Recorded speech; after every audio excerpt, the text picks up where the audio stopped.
शिरूरचे उमेदवार अमोल कोल्हेंनी महायुतीच्या सर्व नेत्यांचा चांगलाच समाचार घेतलाय। मुख्यमंत्री 2 वेळा, नागपूरकर उपमुख्यमंत्री 2 वेळा तर बारामतीकर उपमुख्यमंत्री 7-8 वेळा शिरूर लोकसभा मतदारसंघात आले।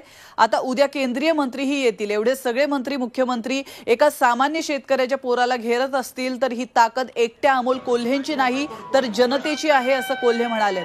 शिवाजी आढळराव पाटलांच्या दत्तक करंदी गावामध्ये ते बोलत होते।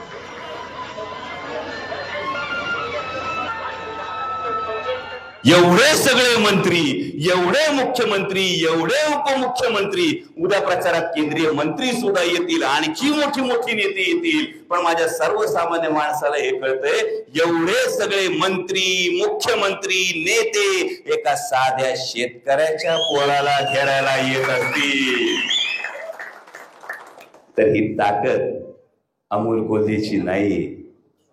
रस्त्यावर दौऱ्याच्या वेळी साधी प्रिंट मारून फ्लेक्स लावून प्रचार होत नसतोय। लोकांच्या काळजामध्ये अमोल कोल्हे आहे।